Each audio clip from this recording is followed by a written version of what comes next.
What's up, YouTube? This is just a really quick reply to Demcad's video. This is probably my third attempt at it. My videos just keep going too long, and I know nobody wants to watch a long video because I don't want to watch a long video. So I'm going to go through this as quick as I can.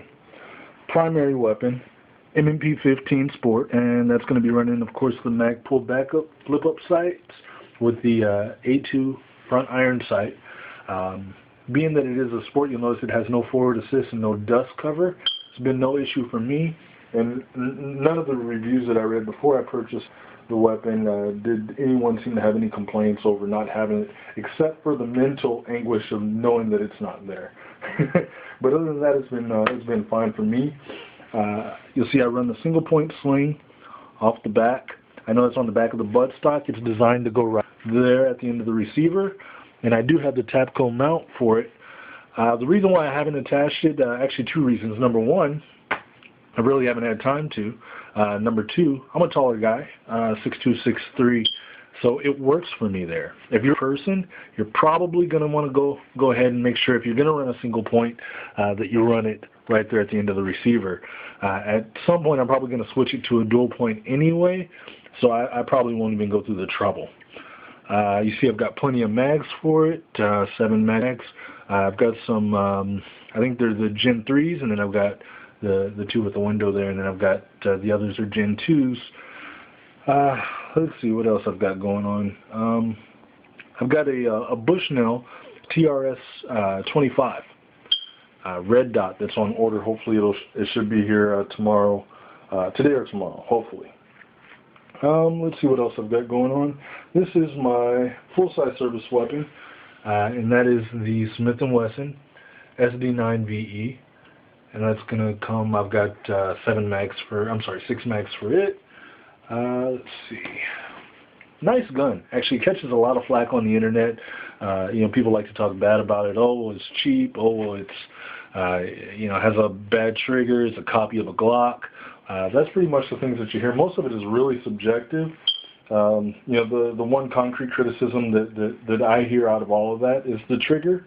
For me, it's been fine. It is a longer trigger. It is a harder trigger, so I'm getting used to. I've got larger hands, so I do find the grip to be a little small.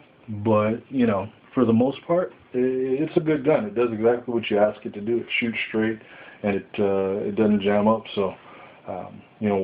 Why complain about it? If I can get a copy of a Glock for, minus $200, I'm happy. Let's see here. That's my EDC. It's actually the Smith & Wesson MMP 357 SIG. Great gun. It's got the medium back strap on it. I ran the large for long. You heard me say that I do have large hands. I find that the medium on this actually feels better than the standard grip on that one. But, I guess to each his own. Great gun. It's pretty much the same trigger as that for all the criticism that the SD9 gets. It's pretty much the same trigger. It is maybe a little shorter, maybe a little softer, but it's the same trigger for all intents and purposes. Came, of course, with the 2 smaller mags there on the outsides. That one, which is the extended pinky, and where's my finger? That one, which is the flush. And then, of course, the full-size MMP mags fit as well, so I use those ones mostly for the range.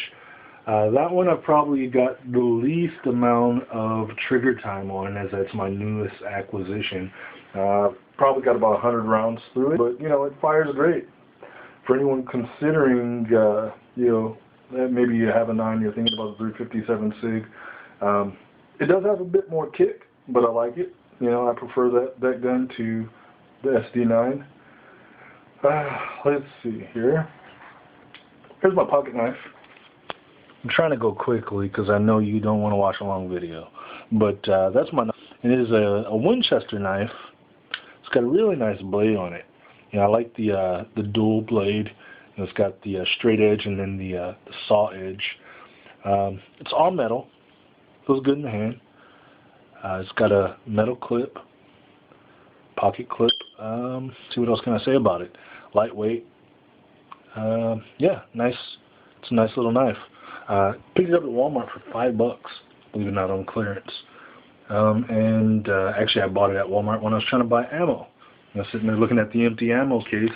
I looked over at the behind me, and it had a red tag on it. So I said, no, I'll take that. Got this one from Harbor Freight for about $7, maybe a year and a half ago. But this is a anodized aluminum cutter. And I use it whenever I don't want to use my actual knife. You know, if the blade ever goes dull, then I just pick up another one, 20 cents. And it works good. So, nothing to complain about there. Right now I'm using a redhead holster. I don't love it. It works. I don't love it. But I've ordered a, what do you call it? A Nate Tactical Squared inside the waistband holster, which I'm really looking forward to. So I'll probably do a review on that. I'll probably do an in-depth review on everything at some point. As my LBE, I won't get into it because the video is like 6 minutes now and you'll probably stop watching. But I might do a video on it at some time. It's nothing special. Holds 6 of the rifle mags. I'm sorry, 3 of the rifle mags. Holds 4 of the pistol mags. And it's a cross-draw holster. I'll get into it probably on another video. But this is my first video. Like I said, hope it's not too boring. And if you want another one, let me know.